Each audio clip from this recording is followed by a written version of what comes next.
여러분 인사드리겠습니다. 여러분 안녕하십니까? 안녕하세요. 어제보다 좀 낮았지요? 어색함이. 저도 어제 첫날이라 굉장히 긴장도 되고 뭐 그런 마음이 좀 있었는데 이제 하루를 지나니까 더 좋아졌고 아마 내일부터는 더 편해지리라고 생각을 합니다. 어제 제가 처음 시작하면서 어떤 질문을 던졌는데 아무런 반응이 없으셔서 제가 굉장히 당황을 했습니다. 그래서 오늘 또다시 여러분의 반응을 보기 위해서 오늘 둘째 날의 말씀도 질문으로 시작합니다. 여러분 각자에게 100억을 드립니다. 이런 반응이 좋은 겁니다. 이런 반응이 여러분들이 교회에서 목사님의 설교를 들을 때 목사님께 힘이 되는 건 아무것도 없습니다. 여러분이 마음 가운데 은혜가 되시면 크게 아멘 하시면 됩니다. 아멘, 아멘. 여러분 각자에게 100억을 드립니다. 이거는 아멘 안 하셔도 돼요. 네, 좋아요. 받으시겠습니까? 네. 그런데 거기에는 두 가지 조건이 있어요. 한 가지는 반드시 그 돈을 1년 안에 다 써야 합니다. 가능하시겠습니까? 네. 그럼요. 가능하지요. 받으시겠습니까? 네. 좋습니다. 여러분이 그 100억을 가지고 1년 동안 무엇을 해도 상관하지 않습니다. 세상 어디에 가셔도 되고 여러분이 드시고 싶은 거 다 드셔도 되고 여러분이 여행을 하고 싶으면 어떤 여행을 하셔도 되고 뭐 호화롭게 사셔도 됩니다. 그런데 거기에는 두 번째 조건이 있습니다. 그의 연말에 반드시 죽어야 합니다. 받으시겠습니까? 안 받아요. 여러분 저 같아도 안 받아요. 왜냐하면 여러분 100억 받아서 그거 쓰는 동안에 연말에 죽을 것만 생각해서 뭘 먹어도 소화가 되지 않을 것 같아요. 이 제안을 영적인 문제로 바꿔보겠습니다. 아무 규칙이나 통제 없이 여러분이 마음껏 즐길 수 있는 80년이라고 하는 시간을 여러분들에게 드립니다. 80년이라고 말씀드린 이유는 성경 시편 90편 10절에 우리의 연수가 70이요 강건하면 80이라도 했으니까 이 80년 동안 여러분은 어느 곳이나 갈 수 있고 무엇을 해도 상관하지 않고 모든 것을 다 할 수 있습니다. 그런데 그 기간이 지나면 여러분은 반드시 무덤으로 들어가야 합니다. 하늘의 천사장이었으나 하나님께 반역하고 하늘에서 쫓겨나 인류를 자신과 함께 멸망시키려고 하는 지성적인 존재가 있습니다. 성경은 그 존재를 가르쳐 원래 그의 이름은 루스벨이었다라고 기록하고 그는 바로 성경에서 말하는 사탄, 마귀라고 하는 존재입니다.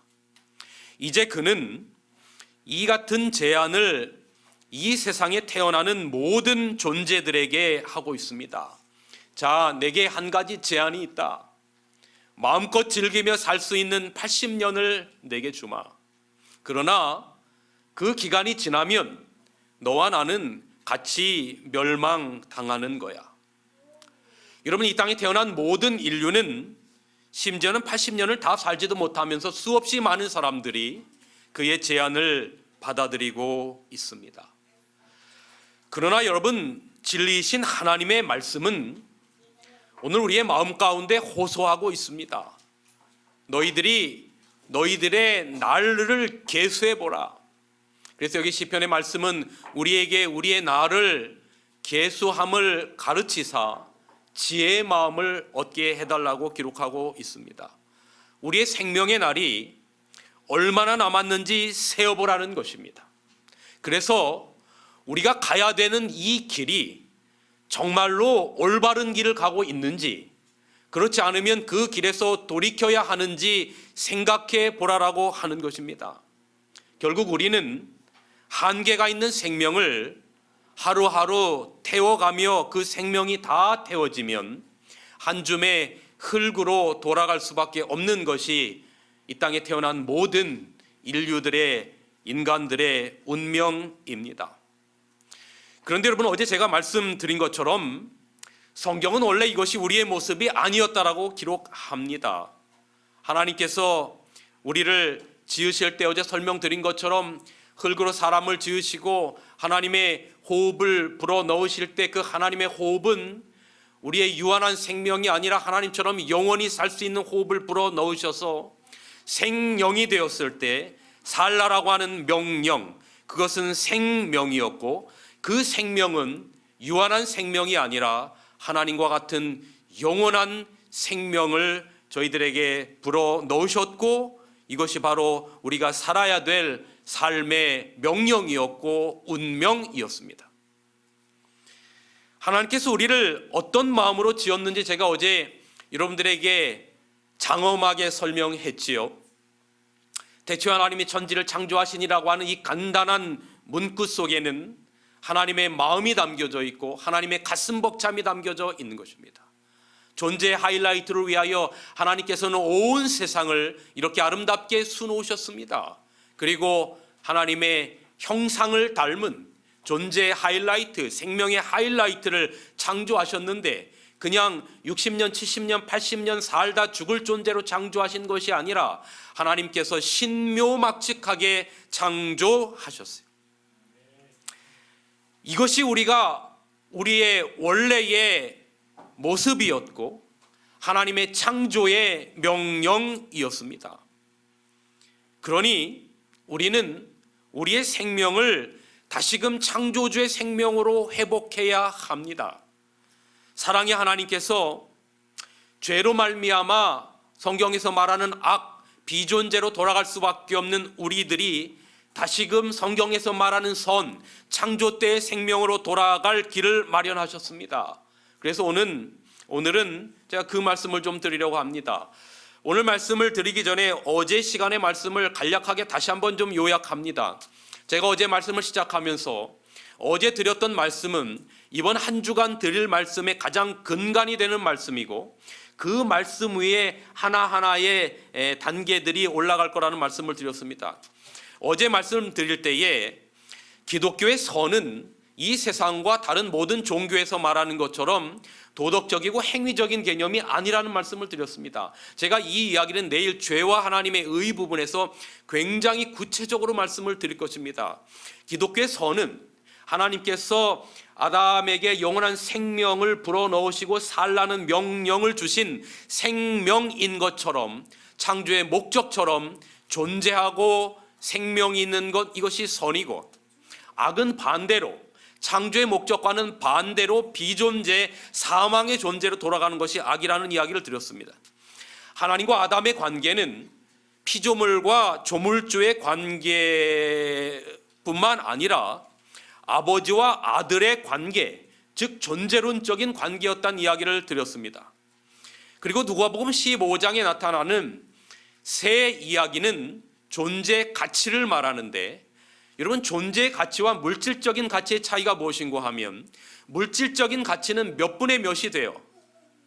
그러나 존재론적인 가치는 몇 분의 몇이 되지 않아요. 자녀 하나를 낳았는데 100의 사랑을 주고 둘째를 나눴는데 이 사랑이 이상하게도 50대 50으로 나뉜다.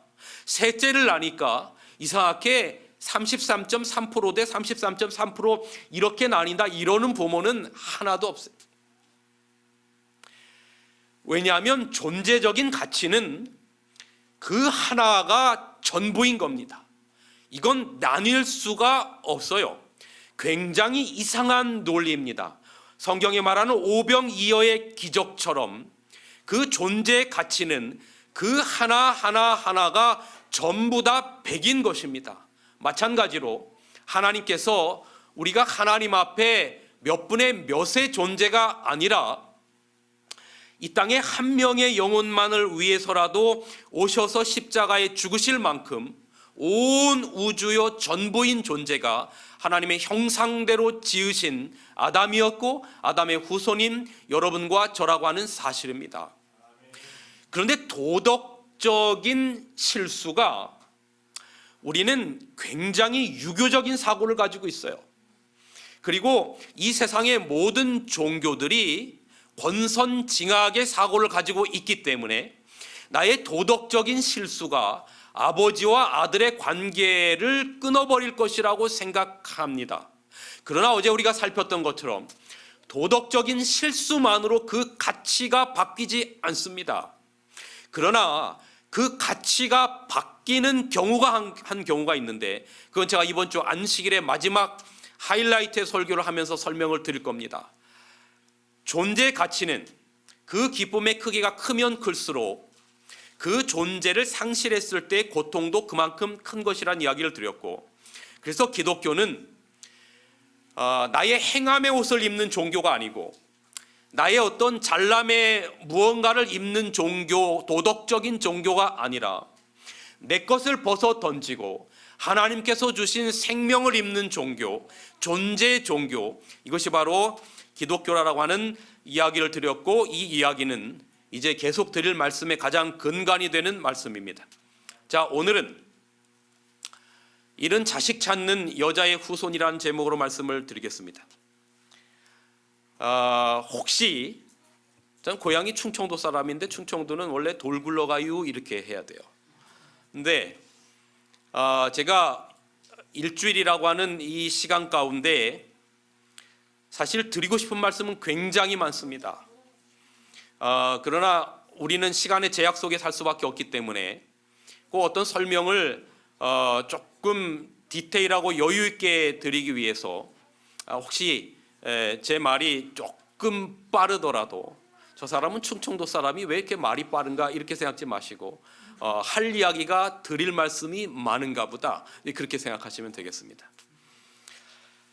하나님께서 창조주의 능력으로 어제 설명드린 것처럼 신묘막측하게 온 정성과 사랑을 다해서 지구를 창조하시고 아담 부부를 두신 존재의 기쁨이 있는 에덴 동산 중앙에 두 나무를 두셨습니다. 에덴 동산 안에는 굉장히 많은 보기에도 먹기에도 아름다운 나무들이 많았는데 그 동산 중앙에 성경은 두 나무를 하나님께서 두셨다라고 기록합니다. 그 중에 하나는 어떤 나무예요? 생명나무고, 또 다른 하나는 소위 우리가 선악과라고 부르는 선악을 알게 하는 나무가 있습니다.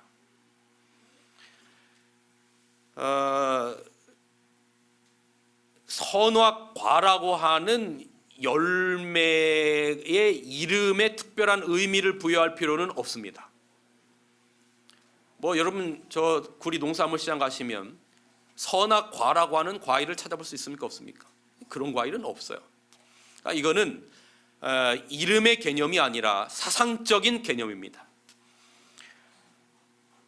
그냥 저희가 이해하기 쉽게 생명나무와 선악과 그렇게 제가 표현을 하도록 하겠습니다. 생명나무를 생명과를 먹고는 창조주의 생명을 유지하도록 하셨습니다. 그래서 실제로 생명과에는 생명을 영속시키는 물리적인 힘이 있었다라고 부조화 선지자라는 책에는 기록하고 있습니다.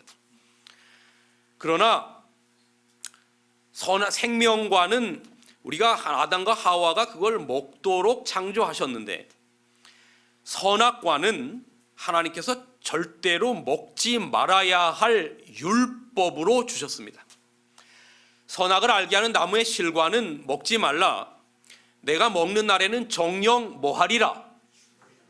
죽을까 하노라가 아니라 정령 뭐하리라. 죽으리라. 이건 영어로 you must die 거예요. 반드시 죽는다는 것입니다. 그러니까 선악과 먹는 거 이퀄 죽음입니다. 우리는 이것을 원언약이라고 부릅니다. 오리지널 커버넌트라고 이렇게 불러요. 그런데 이 원언약이 조금 표현이 좀 무시무시한 그런 느낌이 들어요. 여러분 아이가 아이스크림 맛을 한번 보고 나더니 밥을 안 먹고 계속해서 부모에게 뭐를 달라고 하는 겁니까? 아이스크림만 계속 달라고 하는 겁니다. 부모가 그 어떤 부모도 아이에게 아이스크림을 계속 달라는 대로 주는, 그래서 하루에 10개, 20개 먹이는 부모는 없어요. 그러면서 이렇게 말합니다. 너 이거 먹으면 배탈 나. 그리고 아야 해서 병원 가서 뭐 맞아야 해? 주사 맞아야 돼. 근데 여러분, 우리가 이게 협박이 아니라는 걸 압니다. 아이를 위한 마음이라는 걸 압니다. 너 이거 먹지 마라. 이거 먹는 날에는 정령 죽으리라라고 하는 원 언약이 에덴 동산에서 주신 첫 번째의 율법입니다. 그런데 오늘 이제 설명을 드리겠지만, 아담과 하와가 선악과를 먹고 죄를 지음으로 말미암아 이 원 언약이 죄 있는 세상에서 하나님의 자녀들이 살아갈 수 있도록, 상황에 맞도록 율법을 주셨는데, 우리는 그것을 성경에서 율법이라고 말하고, 대표적으로 우리는 이것을 십계명이라고 말합니다. 성경의 율법의 개념은 상당히 광범위합니다. 건강기별도 하나의 율법 큰 카테고리 안에 들어가고, 그 다음에 구약의 제사법인 의식법이라고 하는 것도 율법의 큰 카테고리 안에 들어가는데, 우리가 율법하면 핵심적으로 머릿속에 떠오르는 건 무엇인가 하면 십계명입니다. 그런데 여러분, 십계명 제1계명, 너는 나 외에 다른 신을 내게 있게 말라. 큰 것만 하면 제2계명 뭐예요? 우상을 만들지 말고 말라. 그 다음에 제3계명, 하나님의 이름을 뭐 하지 말라? 망령 때 일컫지 말라. 그 다음에 제4계명, 안식일을 기억하여 거룩히 지키라. 부모를 공경하라. 살인하지 말라. 간음하지 말라. 도적질하지 말라. 내 이웃의 소유를 거짓 증거하지 말라. 내 이웃의 소유나 아내를 탐내지 말라. 10가지 계명으로 주셨는데, 이 10가지의 계명 가운데 긍정적인 표현의 계명은 딱 몇 개밖에 없어요. 이럴 때 좀 답을 하시라고요. 몇 개밖에 없어요. 2개밖에 없어요. 몇 번째 계명? 안식일을 기억하여 거룩히 지키라 라고 하는 것과, 그 다음에 또 몇 번째 계명? 부모를 공경하라. 그거 말고는 나머지는 하지 말라, 하지 말라, 하지 말라, 하지 말라예요. 왜 하나님의 율법이 이렇게 부정적인 표현들로 기록되어 있을까? 근데 여러분, 빛이 프리즘을 통과하면 빨주, 노초, 파남보의 색깔로 됩니다. 그런데 프리즘을 통과하기 전에 빛의 본질과 프리즘을 통과하고 난 후에 7가지 색깔의 빛의 본질은 다르지 않고 같습니다. 자, 그러면 너 이거 먹지 마. 먹는 날에는 정령 죽으리라라고 하는 원 언약인 이 율법의 본질과 죄라고 하는 프리즘을 통과한 다음에 인간의 상황에 맞도록 10가지로 주신 십계명의 본질은 같다, 다르다? 같다는 것입니다. 그러면 왜 하나님께서 에덴 동산의 원 언약도 그렇고 십계명도 그렇고 이거 하지 마라 하는 날에는 뭐 약간 반협박식 죽으리라 이런 표현을 했을까? 제가 춘천에서 목회를 할 때, 그때 저희 아이가 초등학교 4학년, 2학년이었습니다. 이 아이들이 학교를 갔다 오더니 엄마 아빠 잠깐 좀 와주시겠습니까? 그러면서 드릴 말씀이 있습니다. 그래요. 그러면서 첫 번째 이 초등학교 아이들이 딱 꺼내는 이야기가 뭐냐면, 엄마 아빠 저희가 죽는 걸 원하십니까? 이래요.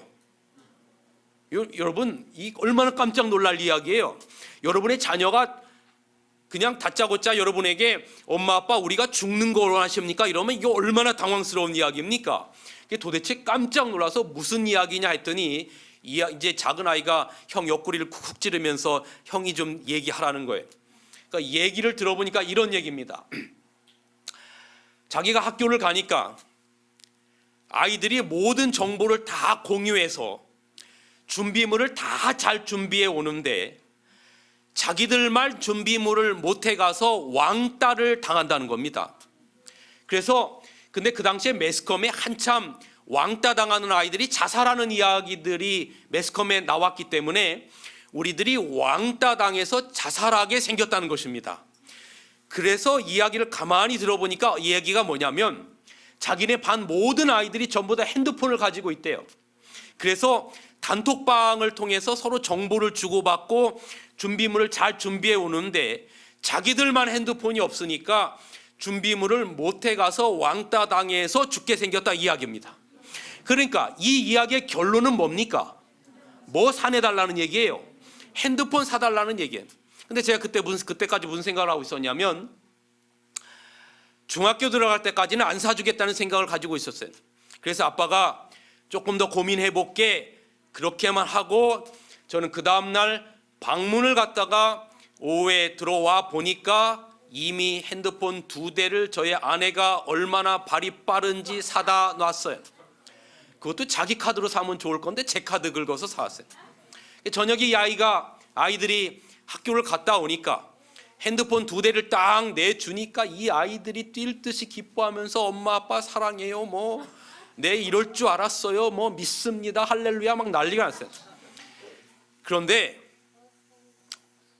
저희 아내가 그 아이들에게 핸드폰을 주면서 뭔가 코팅된 종이 한 장을 여기다 뭔가 글자를 딱 써서 그 코팅된 종이를 아이들에게 딱 주면서 읽어보라고 하는데 그 안에는 이런 내용이 적혀져 있었습니다. 핸드폰 사용 규칙 10계명 제1계명 너는 내 엄마나 아빠보다 핸드폰을 사랑하지 말지니라. 제2계명 안식일에 교회 가서 아빠가 설교하는데 설교 안 하고 핸드폰 하다 걸리면 종아리 10대 맞을지니라. 제3계명 저녁에 잔다고 엄마 아빠에게 말하고 거짓말하고 입을 뒤집어 쓰고 핸드폰 하다 걸리면 핸드폰 일주일 동안 빼앗기리라. 제4계명 10계명까지 있는데 단 하나도 긍정적인 계명이 없어요. 전부 다 협박이야. 너 이거 하면 종아리 맞는다, 이거 하면 핸드폰 뺏긴다라고 하는 이야기예요. 여러분에게 질문을 드립니다. 저희 아내가 핸드폰 사용 규칙 10계명을 아이들에게 줄 때 이거 하면 맞는다, 이거 하면 핸드폰을 빼앗긴다가 그 아이들에게 협박하기 위하여 적어준 겁니까? 아니에요. 여러분이 답을 안 하셔도 그게 아님을 여러분이 마음속으로 아십니다. 너 이거 먹는 날에는 정령 죽으리라. 10계명 가운데 하지 마라, 하지 마라, 하지 마라, 하지 마라, 하지 마라는 것은 하나님의 품성의 의미가 그 안에 들어있어요. 그래서 너 이거 먹지 마, 이거 먹는 날에는 정령 죽으리라라고 하는 그 의미 속에는 아담과 하와가 원래 창조의 목적처럼 영원히 살 수 있도록 하려고 하는 하나님의 본심이 그 안에 들어있는 것입니다. 이걸 우리는 하나님의 성품이고 이걸 우리는 사랑이라고 부르죠. 마찬가지로 원래 빛의 본질과 프리즘을 통과하고 난 빨주노초 파남보의 본질이 같지 않듯이 죄 이후로 하나님의 율법이 상황에 맞도록 주신 10계명도 그 본질은 뭐라는 것입니까? 사랑이라는 거예요. 그러면서 하나님께서 오늘 우리들에게 율례를 주신 이유가 뭐냐면 너희는 나의 규례와 법도를 지켜라. 사람이 이를 행하면 그로 인하여 뭐하리라? 살리라. 죽지 말고 살라는 것입니다. 하나님의 창조의 목적처럼 살라는 것입니다.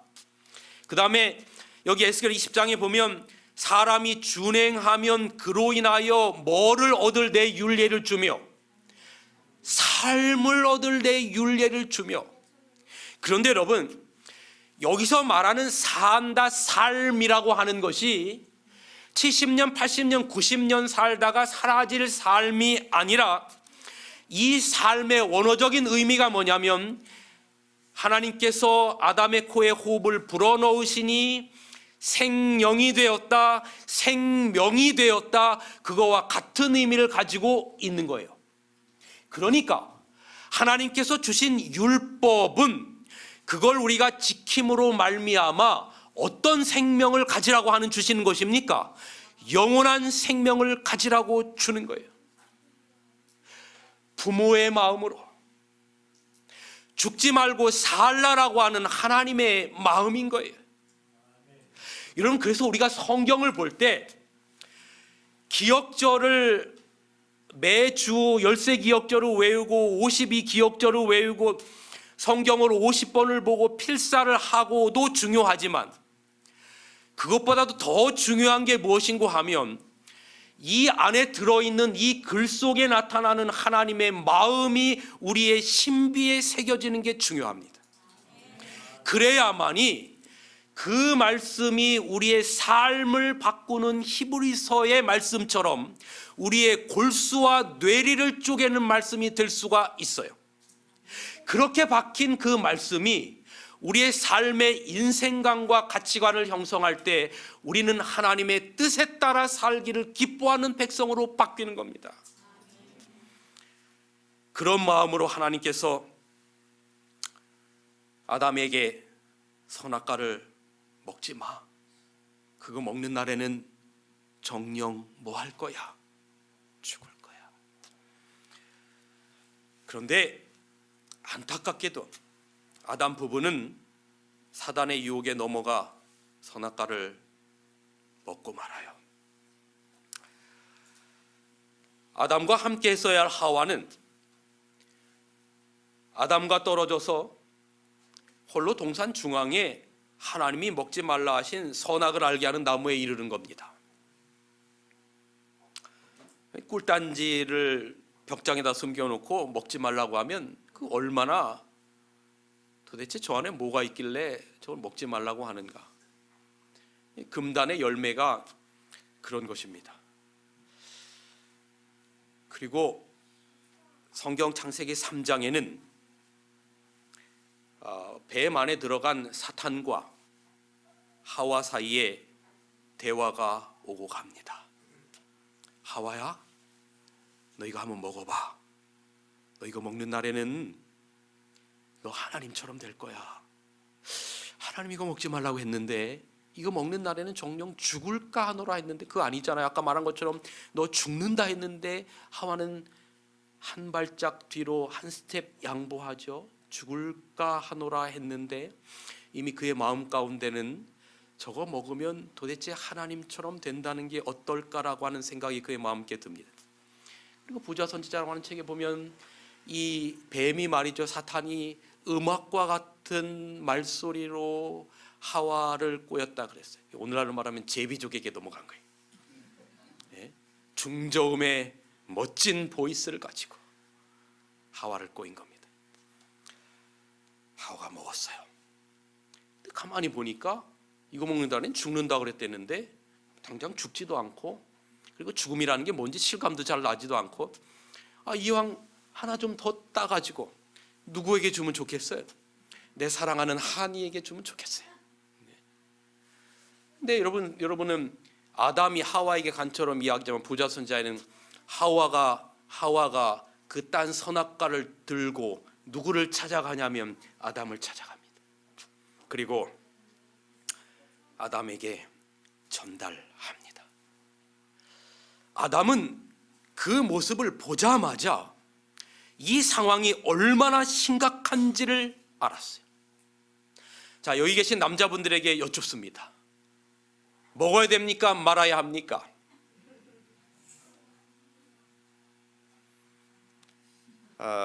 손들라고 하면 또 안 될 것 같아서 겁나서 제가 손들라고는 안 하겠습니다. 저 같으면 안 먹어요. 그 할 건 아니고 저 같으면 안 먹어요. 그런데 아담이 뭐 했어요? 그도 먹은지라. 아담이 왜 먹었을까요?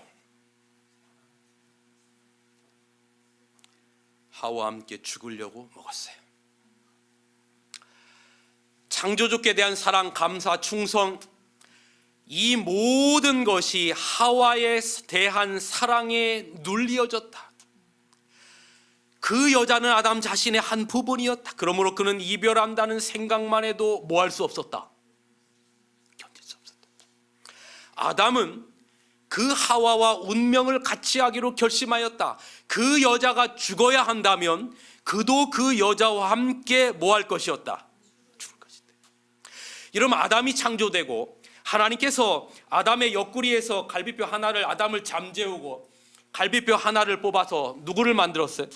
하와를 만들고, 아담이 본인이 창조함을 받을 때처럼 눈을 딱 이제 잠 가운데 깨서 눈을 뜨자마자 거기에 누가 딱 있는 거예요? 하와가 있는데 얼마나 아름다운지, 그야말로 한눈에, 우리말로 어떤 표현이 있어요? 한눈에 뿅 갔어요. 그래서 우리말 성경에는 뭐라고 기록하냐면 이는 내 뼈 중에 뼈요 살 중에 살이라고 했는데, 어떤 번역본에는 뭐라고 번역을 해놨냐면 어디 갔나 이제 어디 갔다 이제 왔나 내 사랑아, 이렇게 표현했어요. 자, 하나님께서 보실 때 여기 보니까 하나님에 대한 사랑보다도 하와에 대한 사랑에, 하나님에 대한 사랑이 눌리어졌다는 거예요. 그러니까 여러분, 하나님께서 보실 때 하나님이 우리와 똑같은 인간적인 마음이라면 아담에 대한 서운함이 있겠어요, 없겠어요? 있을 것 같아요. 그런데 이게 하나님이 아담에 대해서 하와와 함께 죽겠다고 선악과를 먹었다고 해서 그렇게 하나님이 서운해할 필요가 없는 게, 그 사랑이 누구에게로부터 그대로 온 건가 하면 하나님께로부터 그대로 온 거예요. 하나님이 아담을 창조하실 때 하나님의 형상대로 창조하셨다는 그 형상이라고 하는 말의 의미는 외모적인 개념보다는 품성적인 개념이 훨씬 더 커요. 그래서 하나님께서 아담을 창조하실 때 하나님의 그 사랑의 품성의 본성이 누구에게 그대로 꽂혔는가 하면 아담에게 그대로 꽂힌 거예요. 그 다음에 이제 그 하나님의 사랑을 이어받은 아담의 사랑이 누구에게 꽂힌 것입니까? 하와에게 꽂힌 거예요. 그래서 하와와 함께 죽으려고 선악과 먹은 겁니다. 자, 하와는 누구처럼 되려고 선악과 먹었고, 하나님처럼 되려고 선악과 먹었고, 아담은 하와와 함께 죽으려고 선악과 먹은 거예요. 그런데 우리는 예수님을 제2의 아담이라고 불러요. 왜냐하면 예수님도 인류를 창조하실 때, 자유의지를 주실 때, 만약에 이들이 범죄하면 내가 죽을 걸 알고 창조하신 거예요. 그래서 예수님이 제2의 아담이 되시는 거예요. 이렇게 선악과를 먹었어요. 먹는 날에는 정녕 뭐하리라? 죽으리라. 그런데 제가 어제 설명드린 것처럼 그 먹은 자식이 남의 자식이에요, 내 자식이에요? 내 자식이에요. 죽여야 해요, 살려야 해요? 하나님의 아들이었어요. 여기에 하나님의 선악간의 대쟁투 가운데 있는 하나님의 딜레마가 있는데, 이걸 먹으면 죽는다라고 하는 법이 지켜져야만 하는 공의와 내 자식을 죽일 수 없는 사랑 사이에서의 하나님의 딜레마가 있는 거예요. 그런데 여러분, 나와 상관없는 사람은 공의가 강할까요? 사랑이 강할까요? 나랑 상관없는 사람.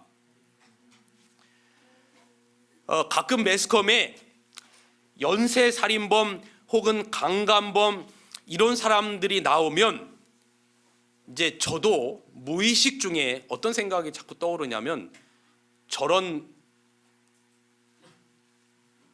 단상에서 이런 말씀 안 될 것 같고, 저런 사람은 뭐 해야 돼? 죽어야 돼. 왜 우리나라에 사형제가 없는 거야? 국민의 세금으로 왜 저런 사람에게 밥을 주는 거야? 이런 거죠. 나와 상관없는 사람은 공의가 강해요, 사랑이 강해요? 공의가 강합니다. 여러분, 가만히 생각해 보세요.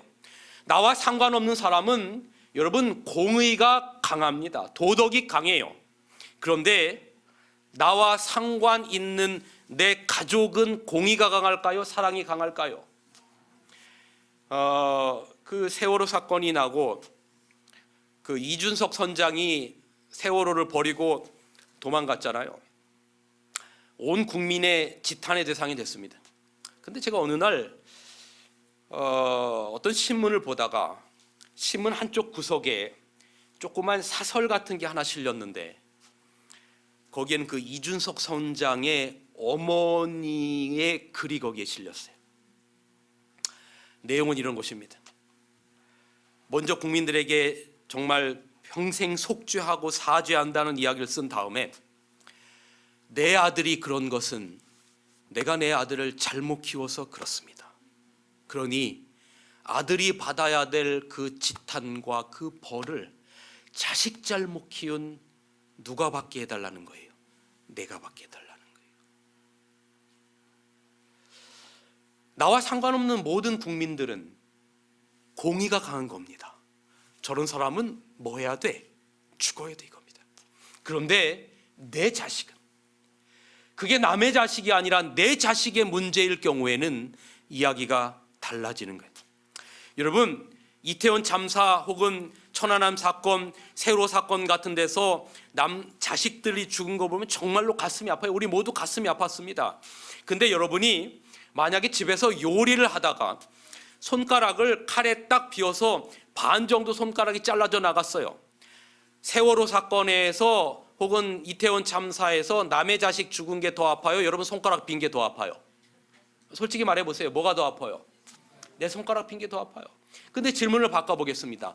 만약에 그런 사고에서 죽은 자식들 가운데 내 자식이 있다면 내 자식이 죽은 게 더 아파요? 내 손가락 빈 게 더 아파요? 왜 자꾸 이랬다 저랬다 하시죠? 여러분, 제가 지금 여러분에게 드리고 싶은 이야기는 공의와 사랑, 도덕과 존재에 대한 이야기를 하고 싶은 거예요. 도덕법 공의는 너 이거 먹는 날에는 선악과를 먹지 마, 먹는 날에는 정령 죽으리라 라고 하는 것입니다. 그런데 하나님이 그 선악과를 먹은 자식이 남의 자식이 아니라 어제 말씀드린 것처럼 그렇게 가슴 설렘과 벅참을 가지고 창조한 하나님의 아들, 하나님의 딸, 내 자식인 거예요. 이 공의와 사랑, 도덕과 존재가 상충될 때 하나님께서 어떻게 하셨는가? 이걸 먹는 날에는 정녕 죽으리라고 해서 아담은 죽어야 하는데 성경은 아담이 죽지를 않고 아담 대신에 양 한 마리가 죽는 겁니다. 죽음이 없었고 죄가 없었던 세상 가운데 하나님께서, 창조주 하나님께서 직접 양을 죽이신 거예요. 양의 목에 칼을 대신 겁니다. 피가 뿜어져 나온 것입니다. 죄가 없는 양이 죽는 것입니다. 그리고 그 양의 가죽을 벗겼습니다. 그리고 하나님께서 가죽옷을 만드셨습니다. 죄로 말미암아 두려워 떨고 있는 아담이 하나님께서 입혀주셨던 빛의 옷, 생명의 옷, 의의 옷이 사라지자 벌거벗은 것이 부끄러워서 무화과 나무 잎으로 자기 행위의 옷을 입은 겁니다. 어제 말씀에 비유를 들어 설명하면 천국 잔치 자리에 세상에서 악인과 선한 도덕적인 개념 따지지 않겠다, 의복만 입으라고 했는데 그 의복 입기를 거부하는 것입니다. 내 두려움을 감추기 위해서 내 행위의 옷을 입는 것입니다. 내 의의 옷을 입는 것입니다. 무화과 옷을 입었습니다.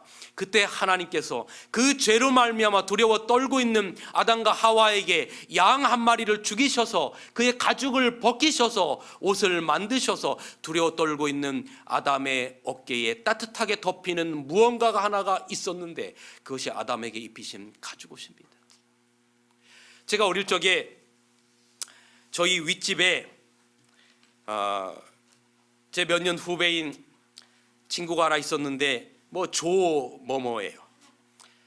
근데 이 친구가 늦게까지 이 저녁에 밤에 자다가 이불에다가 신뢰를 하는 걸 고치지 못한 거예요. 아버지가 화가 나니까 그 한겨울에 이 아들을 내어 쫓아내는 겁니다. 대문 밖에서 한겨울에 쫓아내니까 이 아이가 얼마나 춘지 저희 집으로 와서 저희 집 대문을 열면서 형아 형아 형 제 이름을 부르는 거예요. 너무 추우니까 뭐 입을 걸 좀 달라는 거예요.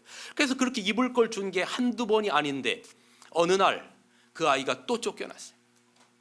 밖에서 굉장히 두려워 떨고 있는 그 아이에게 이제 엄마가 말이죠. 아빠는 내어 쫓는데 그래도 감싸 안아주는 건 누구예요? 엄마예요. 엄마가 그 아이에게 따뜻한 이불을 감싸서 덮어주는 모습을 저는 그 오랜 시간이 지났지만 지금도 잊지 못합니다. 가죽옷은 양의 죽음을 상징하는 겁니다. 양의 피부가 벗겨져서 무화과 나무 잎을 옷을 벗겨버리고 아담과 하와에게 입히는 겁니다. 이 양의 죽음을 시초로 시작해서 구약의 4,000년의 기간 동안 수많은 양들이 희생당했습니다. 구약의 성소에서 수많은 희생 제사가 벌어졌습니다. 이스라엘 백성들의 죄를 이 양이 대신 죽음으로 말미암아 속죄하는 것입니다.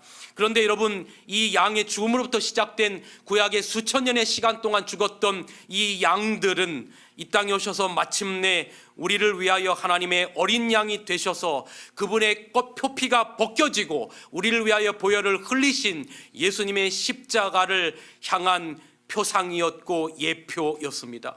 그렇게 두려워 떨고 있는 아담과 하와에게 하나님께서 하나의 언약을 주시는데 그 언약은 여자의 후손을 보내시겠다는 거예요. 내가 이제 너희를 위하여 여자의 후손을 보낼 거야. 그런데 그 여자의 후손이 너희 죄를 짊어지고 마침내 십자가에 달려 죽게 될 거야. 그래서 너희는 영원히 잃어버렸던 그 생명의 옷을 다시 찾게 될 것이고 영원한 본향을 다시 얻게 될 것이야 라고 하는 창세기 3장 15절에 구속의 경륜을 발동하십니다.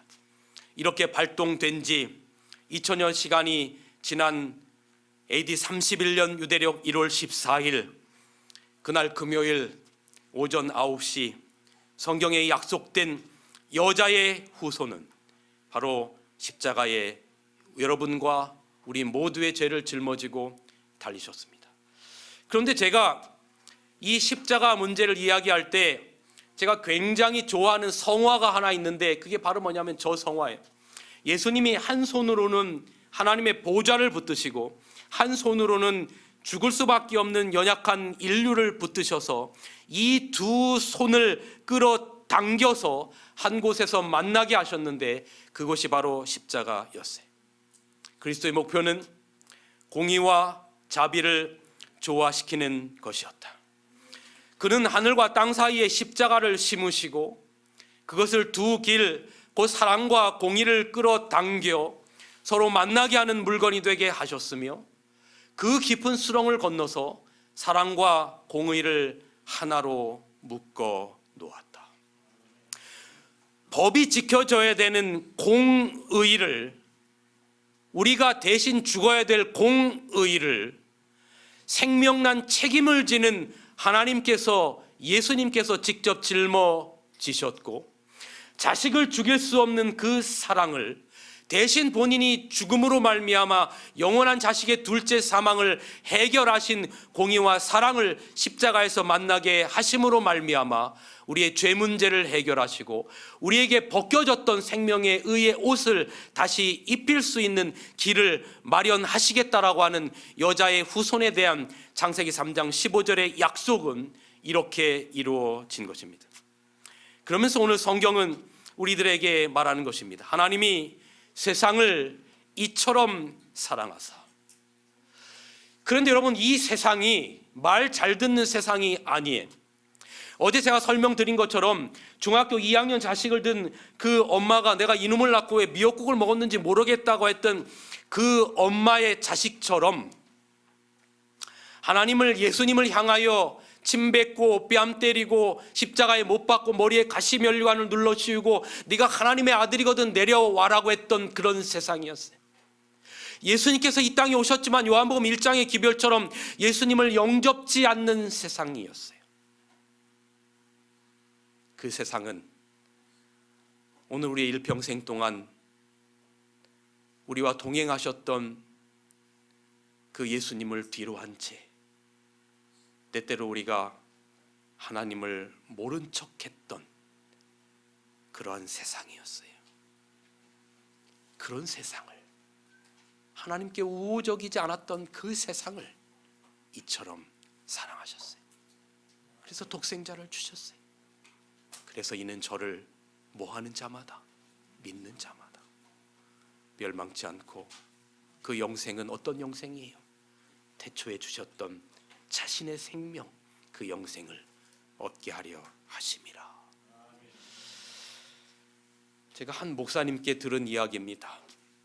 꽤 오래전에 어느 목사님의 설교를 듣다가 목사님께서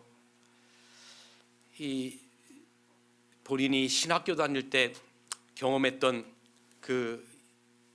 이 경험을 설교 가운데 이야기해 주셨는데 그 이야기를 좀 드려야 될 것 같습니다. 이 목사님이 이제 신학교를 다닐 때 기숙사에서 그 전화 교환실에서 아르바이트를 했습니다. 근데 어느 날 저녁인데 전화 한 통화가 울렸습니다. 전화를 딱 받으니까 수화기 너머에서 들려오는 목소리는 굉장히 다급한 목소리였습니다. 거기 삼육대학교 기숙사지요. 여기 이화여자대학교 부속병원인데 지금 저희 아내가 아이를 낳다가 피를 너무 많이 흘려서 그러는데 B형피 가진 사람 5명만 좀 보내주실 수 없으시겠습니까? 그러더래요. 그래서 이제 목사님이 그 당시 이제 신학교 시절이니까 전화를 끊고 이제 온 기숙사생이 다 듣도록 방송을 하는 거죠. 지금 이런 다급한 전화가 왔으니까 B형피 가진 사람은 좀 빨리 지금 이 방송실로 좀 와달라고 하니까 10명이 오더래요. 그래서 이제 가만히 이렇게 생긴 걸 봐서 피가 좀 더럽게 생긴 것 같은 사람들은 이제 다 빼고 좀 피가 좀 깨끗하게 생길 것 같은 사람들만 5명을 데리고 이제 이화여자대학교 부속병원으로 갔어요. 거기서 피를 수혈을 하고 돌아왔습니다. 새벽 2시쯤 되는 시각에 다시금 전화가 울렸어요. 전화를 받으니까 몇 시간 전에 수화기 너머에서 들려왔던 그 남편의 목소리였어요. 정말로 죄송한데 그래도 피가 부족하니까 5명만 좀 더 보내주면 안 되겠습니까? 그래서 아까 그 피가 더러울 것 같이 생긴 5명의 사람들을 이제 깨워가지고 그 사람들 데리고 이제 병원에 갔어요. 가서 수혈을 하는데 의사가 수술실에서 다급하게 나오더니 그 남편에게 이런 이야기를 하더라는 거예요. 우리가 최선을 다했지만 아이와 아내 가운데 한 명만 선택해야 하겠습니다. 누구를 선택하시겠습니까? 청천벽력과 같은 이 의사의 말에 이 남편은 잠시 동안 생각하더니 망설임 없이 내 아내를 살려주십시오. 거기까지 이야기를 듣고 이제 이 목사님과 그 5명의 이제 기숙사생들은 다시 돌아왔고 일상으로 돌아갔고 그로부터 한 달의 시간이 지났습니다. 또다시 전화가 울리는데 전화를 받고 여보세요, 저 누군지 아시겠어요? 하는데 이 목사님이 누군지 바로 알겠더라는 거예요. 아, 기억합니다. 어떻게 사모님은 건강하십니까? 라고 물었더니 그 수화기 넘어서 들려오는 그 남편의 이야기는 이런 이야기였어요. 저희 아내는 이 세상 사람이 아닙니다.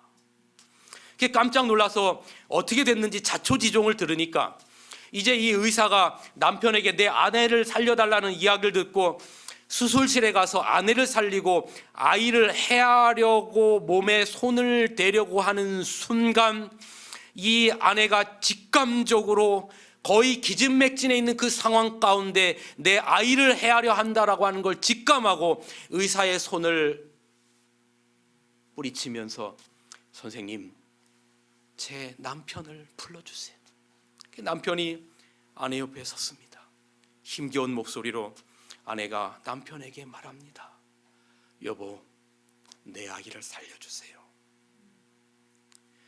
혹시 내 아이가 죽고 내가 산다 하더라도 나는 산 목숨이 아니에요. 그러니 내 아이를 살려주세요. 그래서 아이 대신 엄마가 대신 죽었다는 것입니다. 제가 어제 말씀드린 것처럼 여러분, 존재의 가치는 그 가치의, 생명의 가치의, 사랑의 가치가 크면 클수록 그만큼 그 사랑하는 가치를 잃어버렸을 때 상실감의 깊이는 깊은 것입니다. 하나님께서 아담과 하와를 그렇게 가슴 벅찬 마음으로 창조하셨는데 그 자식을 죄로 말미암아 잃게 됐을 때 여러분, 하나님의 가슴이 어떤 가슴인지 창세기 1장과 2장과 아담과 하와를 잃어버렸을 때의 하나님의 가슴 아픈 이야기는 3장의 이야기는 완전히 다른 이야기. 그래서 그 자식 생명 살리려고 부모가 죽는 이야기, 존재의 이야기, 생명의 이야기, 이것이 기독교의 본질이에요. 여러분, 그 어떤 학자가, 그 어떤 설교자가, 그 어떤 지도자가 성경에서 이보다 더 중요한 문제가 있다고 말할 수 있겠습니까? 우리가 너무 많이 들어서 이미 식상해버린 그 이야기, 우리가 너무나 많이 들어서 그저 다 안다라고 치부해버리는 하나님의 아들의 죽음 이야기는 그냥 다 알아서 지루한 이야기가 아니라 내 자식 살리려고 하늘이 하나님의 보좌를 포기한 이야기고 부모가 자기 목숨 버린 이야기예요. 그런데 여러분, 예수님께서 이 땅에 오실 때 저는 십자가의 예수님의 사도행전의 이 사복음서의 모습을 보면 예수님의 모습 속에서 저는 어떤 모습이 느껴지는고 하면, 예수님이 아까 여자의 후손으로 오시겠다고 했는데 자식 잃은 엄마의, 부모의 모습 같은 느낌이 굉장히 많이 들었어요. 한 번은 어쩌다 어른이라고 하는 꽤 오래전의 프로에서 설문조사를 했는데 20대에서 50대 남녀 500명에게 엄마 하면 떠오르는 이미지가 뭐냐라고 물으니까 1위가 뭐였을까요? 엄마 하면 떠오르는 이미지. 여러분 어떤 이미지가 떠오르십니까? 엄마 하면 23%가 사랑이었어요. 그 다음에 2위는 22%였는데 뭐냐면 희생이었어요. 엄마 하면 떠오르는 이미지. 그 다음에 3위는 19%인데 감사예요. 물론 거기에는 뭐 짜증난다 뭐 이런 것도 있어요. 근데 이건 아직 철들기 전의 모습이고, 제가 어제도 잠깐 그런 이야기를 했지만 이게 부모가 자식에게 이런 말을 들을 때 굉장히 속상한데, 엄마 아빠가 도대체 나에게 해준 게 뭐가 있어? 이런 얘기를 듣는 부모는 이게 굉장히 가슴 아픈 거죠. 근데 여러분, 이게 사춘기 자식이 부모에게 하는 이야기가 아니라 하나님의 백성이라고 여겼던 사람들이 하나님께 하는 이야기입니다. 이사야 49장에 그 이야기가 있어요. 오직 시온이 이르기를, 이 시온은 하나님의 백성, 이스라엘 백성들을 말하는 거예요. 이르기를 여호와께서 나를 버리시며 주께서 나를 찾으셨다 잊으셨다 하거니와, 그러니까 하나님이 나를 버리셨고 하나님이 도대체 나에게 해준 게 뭐가 있습니까? 라고 말하는 겁니다. 그때에 하나님이 정말로 가슴 아픈 마음으로 뭐라고 말하냐면, 여인이 어찌 그 젖먹는 자식을 잊겠으며 자기 태선한 아들을 긍휼히 여기지 않겠느냐. 그들은 혹시 잊을지라도 나는 너를 뭐하지 않겠다고요? 내가 너를 어디다 새겼어요? 성경에 새긴다는 표현들이 좀 있습니다. 그거는 잊지 않겠다는 표현입니다. 예수님의 십자가의 자국을 영원토록 가지고 계시겠대요. 십자가에 달려 돌아가시고 하늘로 승천하자마자 확 지워버리셨대요.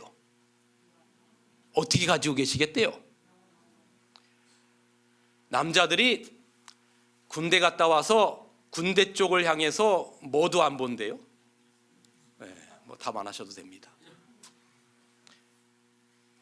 예수님의 입장에서 예수님이 구원하려고 하는 자식들에게 그러한 상처를 입었는데 이거 남겨두고 싶어요? 안 남겨두고 싶어요? 인간이라면 잊고 싶지요. 근데 그걸 영원히 갖고 계시다는 것은 내가 너를 잊지 않겠다는 의미예요. 내가 너를 내 손바닥에 새겼다는 이 이야기를 어떤 동화 작가가 뭐라고 표현했냐면, 이거 동화 작가입니다. 기독교 동화 작가가 만약에 하나님에게 문신이 있다면 그분의 손바닥에 여러분의 이름이 새겨져 있을 것이다 그랬어요. 잊지 않겠다는 거예요. 예수님께서 십자가에 달리 돌아가실 때에 그분의 가슴에 여러분의 이름표를 다셨어요. 아버지 저들을 용서하여 주시옵소서라고 하는 그 저들 속에는 예수님을 향하여 침뱉고 못 받고 조롱하는 자들만을 위한 게 아니라 오늘 이 2000년 전에 2000년 후에 죄악의 세상 가운데 살아가면서 고통 가운데 살아가는 여러분의 이름을 그분이 가슴에 다신 겁니다. 그리고 여러분의 이름을 그분의 손바닥에 새기셨어요. 내가 너를 잊지 않겠다. 그분이 이런 모습으로 오셨대요. 그는 주 앞에서 자라나기를 연한 순 같고 마른 땅에서 나온 줄기 같아서 고운 모양도 없고 풍채도 없은즉 우리의 보기에 흠모할 만한 아름다운 것이 없도다.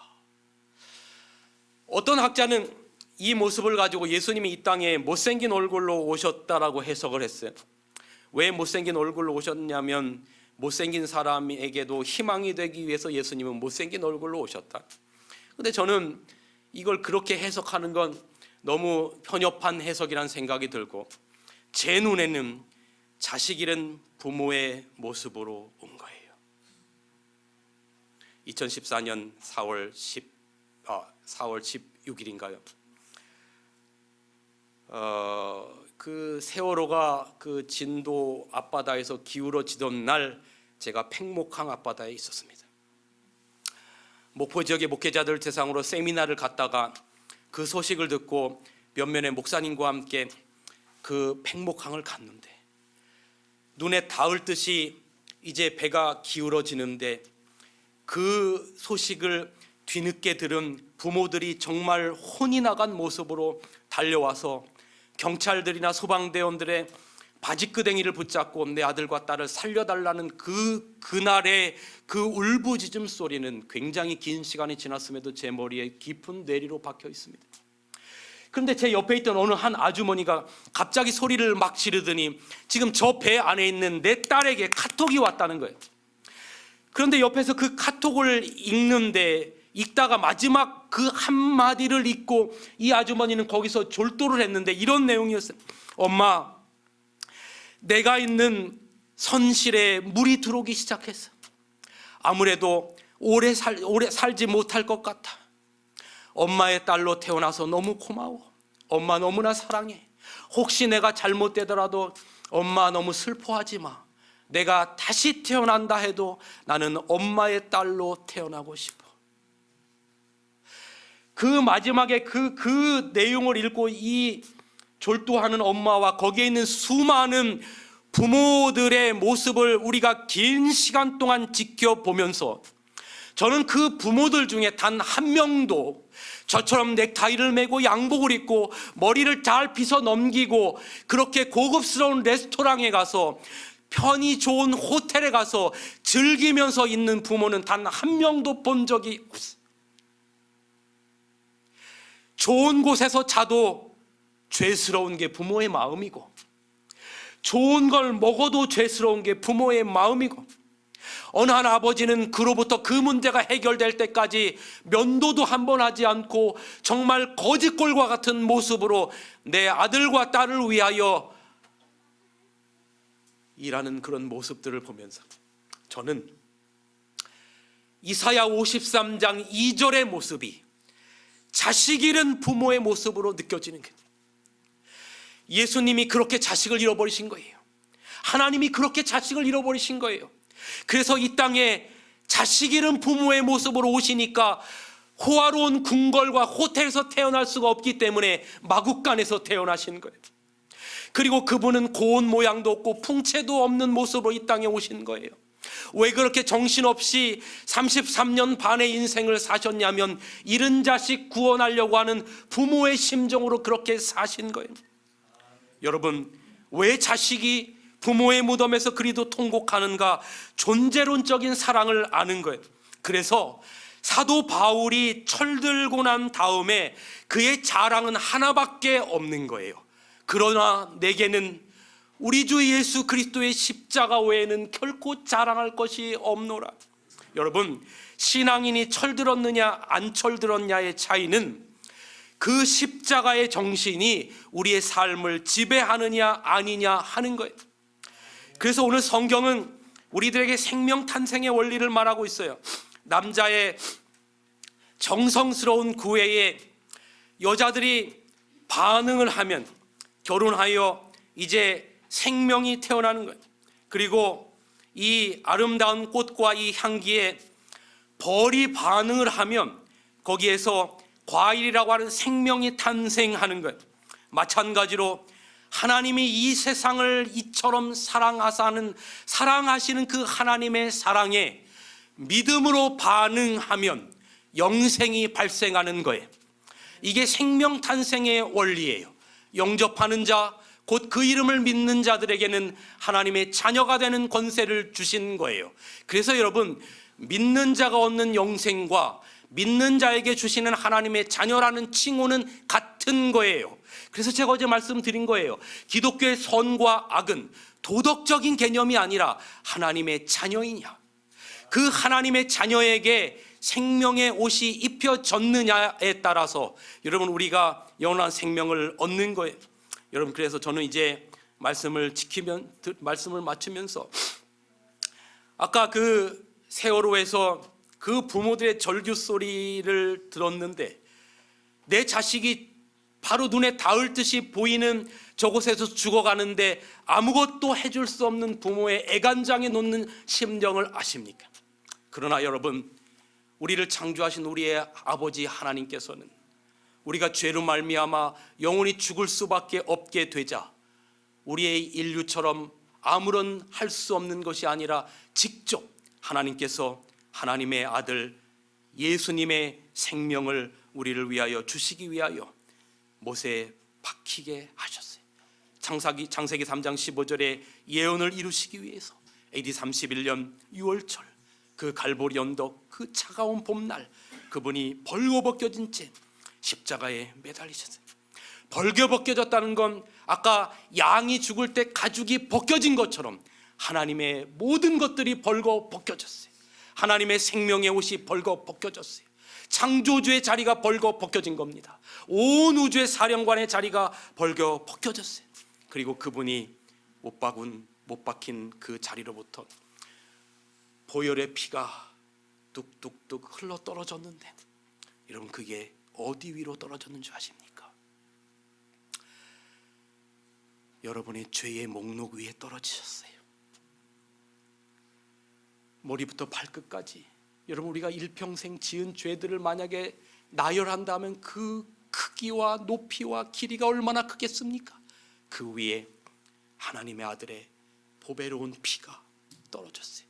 그리고 그 모든 죄의 목록들을 다 없애버리셨어요. 그러면서 하나님께서 이렇게 말씀하는 거예요. 얘들아, 내 아버지의 뜻이 뭔지 알아? 내 아버지의 간절한 뜻이 뭔지 알아?